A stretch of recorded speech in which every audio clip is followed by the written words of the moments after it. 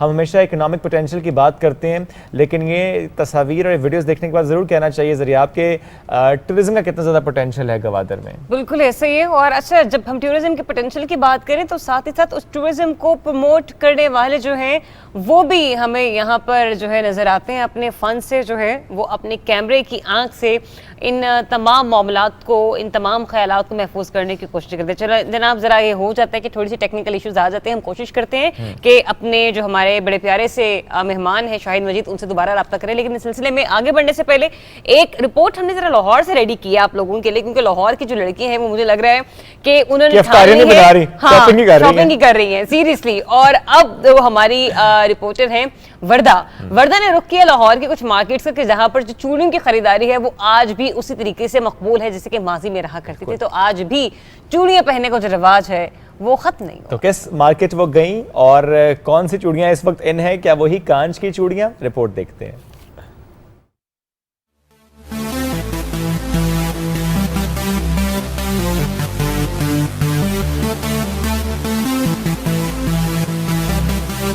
عید ہو اور چوڑیاں نہ ہوں، یہ بھلا کیسے ممکن ہے؟ کانچ کی رنگ برنگی کھنکتی چوڑیوں نے اپنے دیدہ زیب اور دلکش رنگوں کی بدولت صدیوں سے خواتین کو اپنا گرویدہ بنا رکھا ہے۔ جو عید قریب آ رہی ہے، لاہور کے چھوٹے بڑے بازاروں میں خریداروں کا رش بڑھتا جا رہا ہے۔ خاص طور پر انارکلی بازار میں خواتین کا رش دیدنی ہے۔ ان بازاروں میں رکھی گئی چوڑیاں ہر کسی کی توجہ کا مرکز بنی ہوئی ہیں۔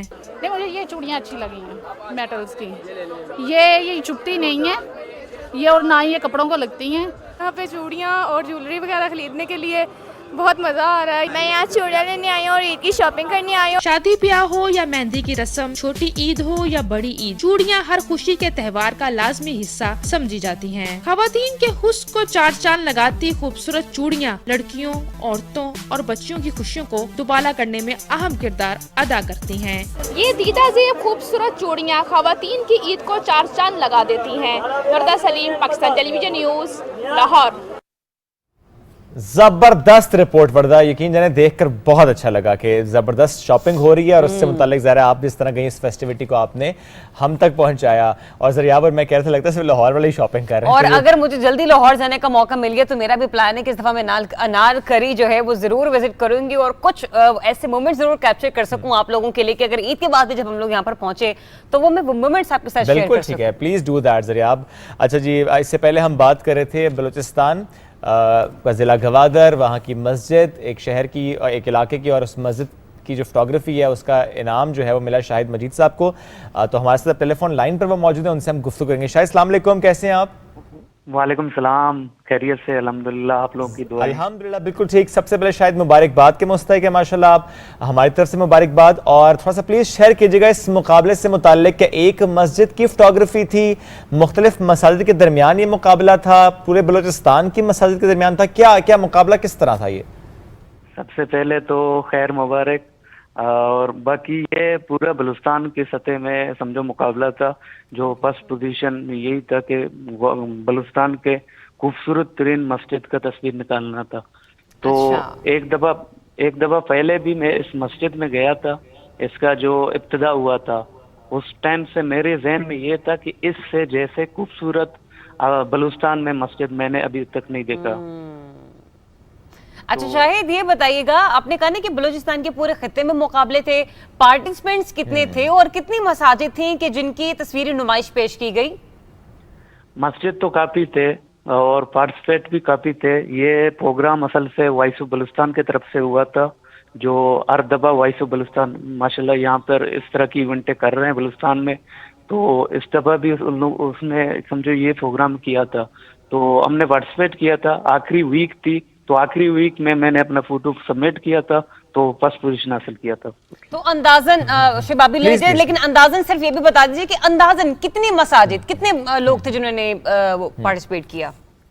تقریباً 12 کے 13 کے قریب لوگوں نے پارٹیسپیٹ کیا تھا اور باقی تو ریجیکٹ ہو گئے تھے. لیکن دو سمجھو پہلے ویک میں ایک عمل سالار کی تصویر بھی آیا ہوا تھا، تو آخری ویک میں میرا کمپٹیشن جیت گیا تھا. اچھا شاہد، ایک تصویر یا زیادہ تصویریں کہ مقابلہ کس نوعیت کا تھا؟ کیونکہ ہم نے آپ کی جو تصاویر اس مسجد کی دیکھی ہیں وہ اندر کی تصاویر بھی ہیں اور باہر کی بھی ہیں.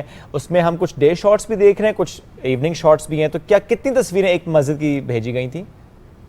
ویسے مسجد کی ایک ہی تصویر چاہیے تھی، لیکن میں نے اس کی 9 پورٹریٹ سمجھو تصویریں لینڈسکیپ لیے تھے، کیونکہ مجھے تو ڈے بھی دکھانا تھا، مجھے اس کو نائٹ بھی دکھانا تھا، کیونکہ اس کا اندر کا ویو بھی دکھانا تھا تو اس کا باہر کا ویو بھی دکھانا تھا.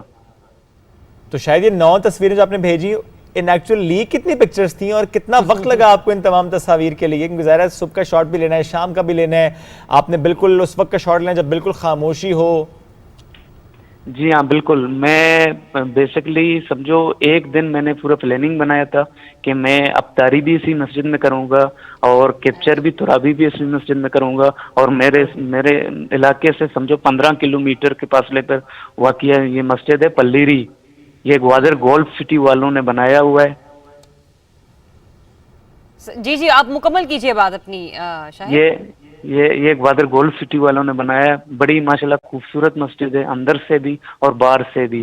تو میرا دل یہی تھا، پہلے سمجھو میں نے یہی فیصلہ کیا تھا کہ اس مسجد کا اگر میں تصویر نکالوں تو مجھے یقین ہے کہ میں اس مسجد کا تصویر لازم ہے میں جیتوں گا. مجھے اپنے اوپر ٹرسٹ تھا.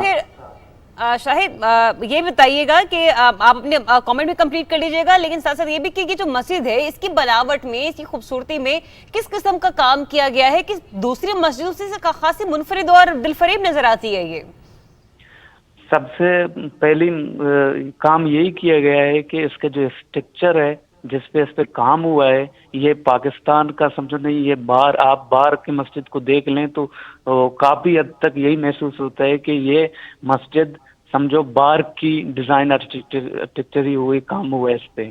تو ہماری مسجد سے کافی ڈیفرنٹ ہے. ٹھیک ہے شاید اب اس مقابلے سے علاوہ بھی بات کرتے ہیں. اب ایک ویڈیو ہم نے اس سے پہلے ناظرین کو بھی دکھائی تھی، آپ کا جو اور کام ہے، کچھ ایسی ویژولز ہمارے پاس آئے تھے، وہ ساحل سے متعلق بھی تھے، وہ مچھیروں کو کام کرتے دکھانا، جس طرح وہ سی فوڈ کی پیکنگ ہو رہی ہے، وہ ایریل شاٹس. تو تھوڑا سا بتائے گا کہ کیا میں درست سمجھ رہا ہوں کہ آپ نے وہ بیڑا اٹھا لیا کہ میں نے بلوچستان کی خوبصورتی پوری دنیا کو دکھانی ہے؟ جی بالکل، کیونکہ ہم جس علاقے سے تعلق رکھتے ہیں، ہمارے تو باپ اجداد سارے تو مچھیرے ہیں، لیکن ہم تو اس چیز سے افورڈ نہیں کر سکتے ہیں. لیکن میں تو یہی سمجھتا ہوں کہ گوادر کے جو لینڈسکیپ ہے، پکچر ہے، ان کا کیپچر کرنا میرے لیے تو میں ایسے سمجھتا ہوں کہ یہ عبادت ہے. میں اللہ تعالیٰ کی جتنے بھی نعمتیں ہیں، خوبصورتی ہے، میں ان کو پریزنٹ کر رہا ہوں اور اپنے پاکستان کو دکھا رہا ہوں کہ ہمارے طرف بھی لینڈسکیپ سے بھرا ہوا ہے. ہمیں پروموٹ کریں، ہمیں آگے لے کے جائیں تاکہ ہم مزید اس سے بھی بہتر کام کر سکیں پاکستان کے لیے. تو یہ بتائیے شاید اب آپ کیا امید کرتے ہیں، کس قسم کے پلیٹ فارمز ملنے چاہیے؟ کچھ آپ کے مائنڈ میں ہو کہ پاکستان میں اگر اس قسم کے فوٹوگرافی کے مقابلے ہو بھی رہے ہیں تو ہمیں موقع اس طرح سے ملنا چاہیے؟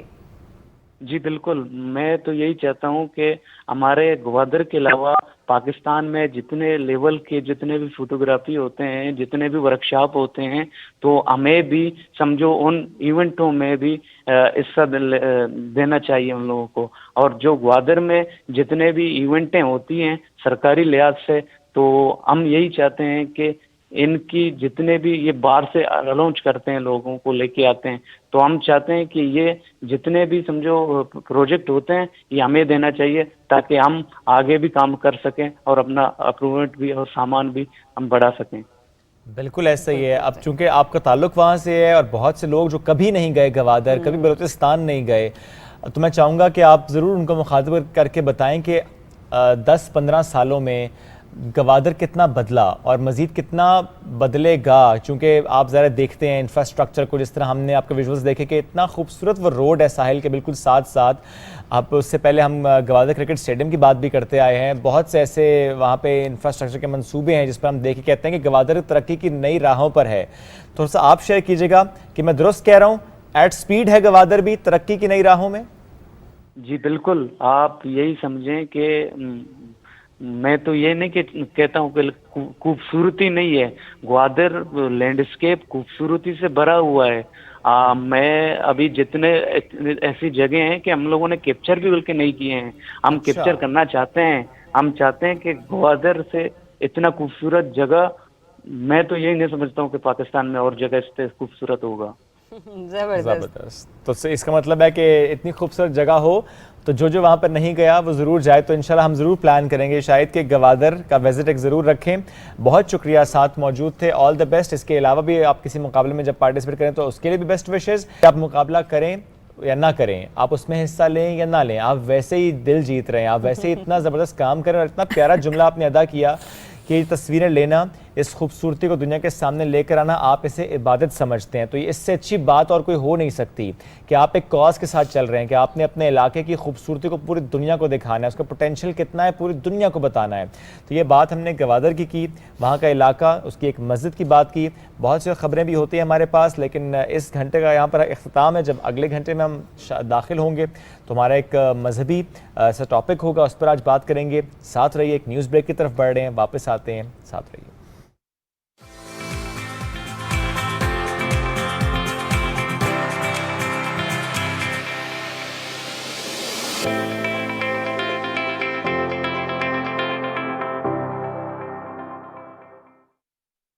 یا ایھا المزمل یا ایھا المزمل یا ایھا المزمل اے مرسل پاکیزہ خو کس خلق کا پیکر ہے تو،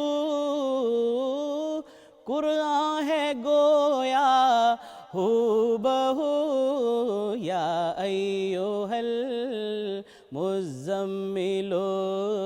یا ایھا المزمل یا ایھا المزمل. تو کائنات حسن ہے، تیری زکات حسن ہے. تو کائنات حسن ہے، تیری زکات حسن ہے. یہ آب و گل یہ رنگ و بو یا ایھا المزمل یا ایھا المزمل یا ایھا المزمل. تھے وہ نجوم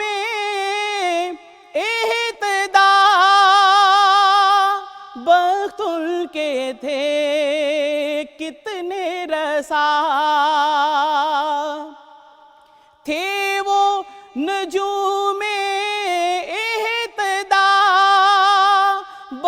ان کے تھے کتنے رسا بیٹھے جو تیرے روبرو یا ایھا المزملو یا ایھا المزملو یا ایھا المزملو چہرہ تیرا تکتا رہوں تجھ سے تیری باتیں سنوں چہرہ تیرا تکتا رہوں تجھ سے تیری باتیں سنوں رکھتا ہوں میں بھی آرزو یا ایھا المزملو یا ایھا المزملو خوابوں میں آ کے مسکرا بیداریوں کو جگمگا خوابوں میں آ کے مسکرا بیداریوں کو جگمگا اے آمینہ کے ماہرو یا ایھا المزملو یا ایھا المزملو یا ایھا المزملو پاکستان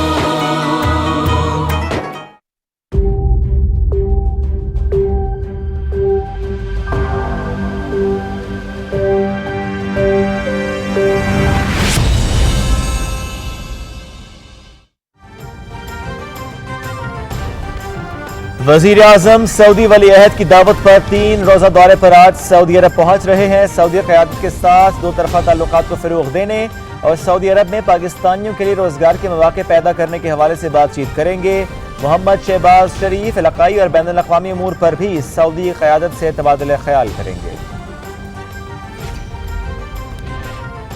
پنجاب اسمبلی کا اجلاس آج ہوگا ڈپٹی اسپیکر دوست محمد مزاری کے خلاف تحریک عدم اعتماد پر کارروائی ایجنڈے کا حصہ مہمانوں کا داخلہ بند اراکین اسمبلی موبائل فون سیکیورٹی عملے کے پاس جمع کروائیں گے خواتین اراکین کو ہینڈ بیگز لے جانے کی اجازت نہیں ہوگی وزیر خارجہ بلاول بھٹو زرداری کو ایرانی ہم منصب عبداللہان کا ٹیلی فون ایرانی وزیر خارجہ کی بلاول بھٹو زرداری کو عہدہ سنبھالنے پر مبارکباد دورہ ایران کی دعوت بلاول بھٹو کا مسئلہ کشمیر اور فلسطین پر پاکستان کی حمایت پر ایرانی ہم منصب سے اظہار تشکر دونوں ملکوں کے برادرانہ تعلقات کی اہمیت کو اجاگر کیا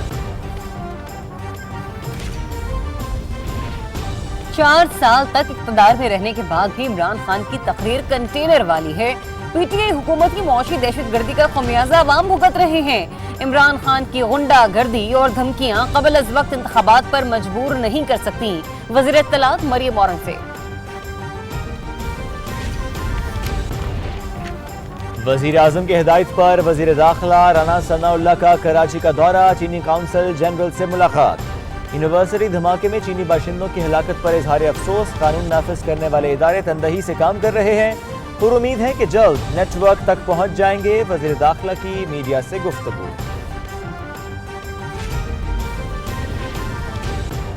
عمران خان نے 4 سال نوکریوں کے جھوٹے خواب دکھائے زراعت کو تباہ کر دیا مسلم لیگ نون کی قیادت کو جیلوں میں ڈالا گیا لیکن ایک پائی کی کرپشن ثابت نہ کر سکا عوام کی فلاح و بہبود کے لیے اب دن رات محنت کریں گے نو منتخب وزیر اعلیٰ پنجاب حمزہ شہباز کا ورکرز کنونشن سے خطاب آخری گیند تک کھیلنے کے دعوے کرنے والا وقت سے پہلے ہی بھاگ گیا عمران خان جیسے نااہل سے عوام کو نجات دلائی ہے، نواز شریف کی سیاست ختم کرنے کے خواب دیکھنے والے کی اپنی سیاست دفن ہو گئی۔ ہر حلقے میں جا کر عمران خان کا اصل چہرہ دکھائیں گے نائب صدر مسلم لیگ نون مریم نواز۔ بھارت کی 100 سے زائد سرکردہ شخصیات کا وزیراعظم مودی کے نام کھلا خط۔ اقلیتوں بالخصوص مسلمانوں کے خلاف تشدد میں اضافے پر اظہار تشویش۔ بی جے پی کی ریاستی حکومتیں نفرت کی سیاست کو ہوا دے رہی ہیں۔ نریندر مودی کے اس معاشرتی خطے پر خاموشی تکلیف دہ قرار۔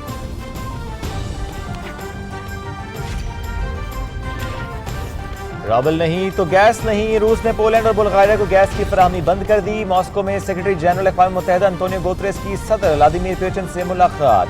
یوکرینی شہر ماریوپول کے گیس پلانٹ میں پھنسے افراد کے بحفاظت انخلا پر اتفاق۔ دنیا بھر میں آج ورک پلیس پر صحت اور حفاظت کا دن منایا جا رہا ہے۔ دن کا مقصد مختلف صنعتی اداروں، تعمیراتی کاموں اور مختلف اداروں میں فرائض انجام دینے والوں میں ان کی صحت اور حفاظت کے بارے آگاہی پیدا کرنا ہے۔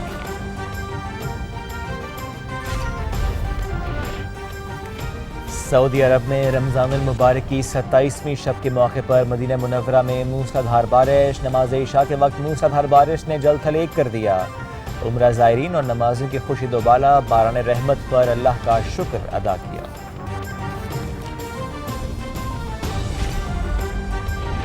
قومی ہاکی ٹیم کا دورہ یورپ، دوسرے میچ میں نیدرلینڈ کی پاکستان کے خلاف 4-1 سے کامیابی۔ دونوں ٹیموں کے درمیان سیریز 1-1 سے برابر۔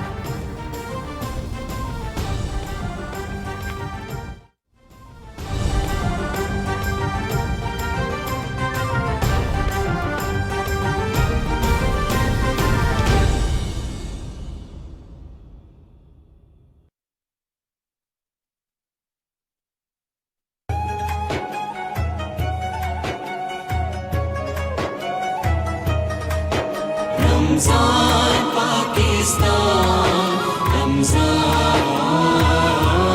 پاکستان۔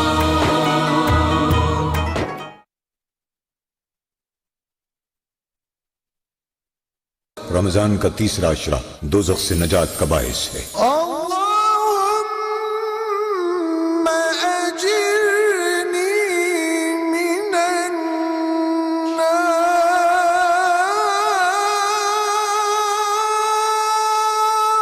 اے اللہ مجھے آگ سے پناہ میں رکھنا۔ مقام ہوگا۔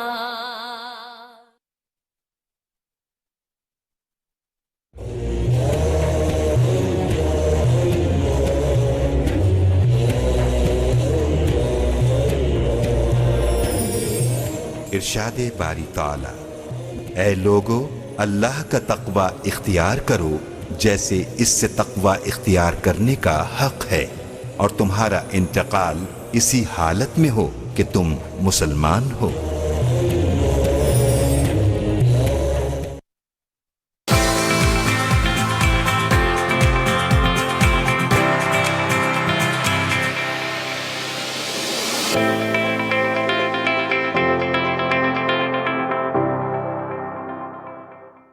صبح پاکستان میں ایک بار پھر خوش آمدید۔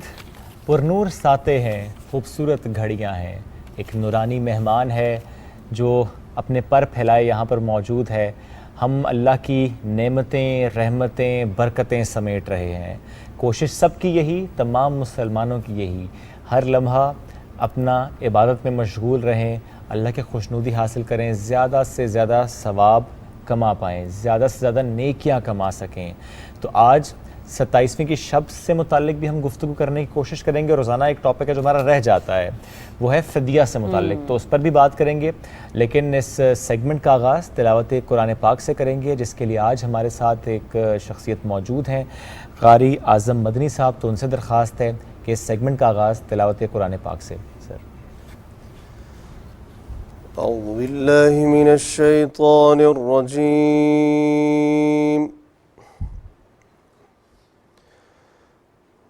بسم اللہ الرحمن الرحیم،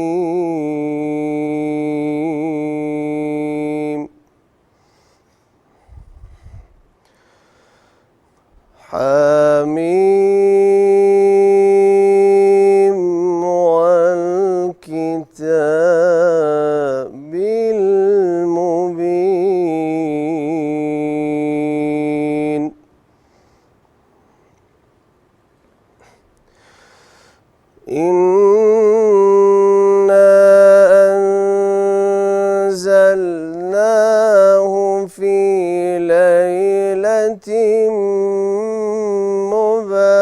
مباركة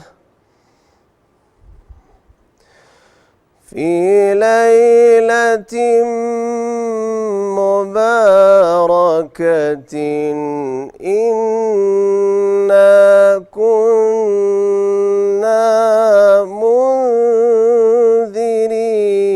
منذرين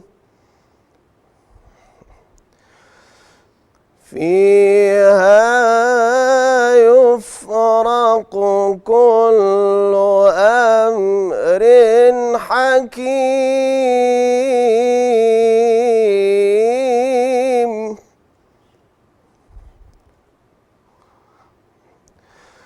أمرا من عندنا إنا كنا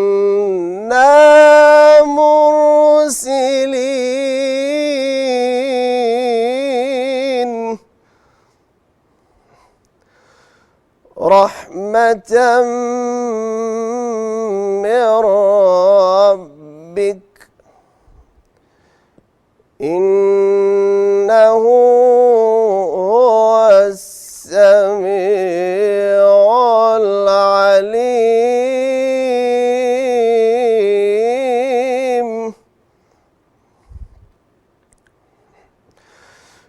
رب السماوات والأرض وما بينهما إن كنتم موقنين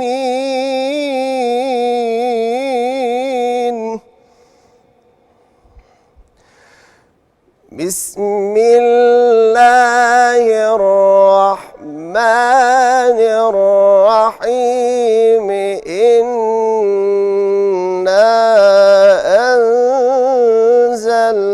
أنزلناه في ليلة القدر وما أدراك ما ليلة القدر ليلة القدر خير من 1000 شهر تنزل الملائكة والروح فيها بإذن ربهم من كل أمر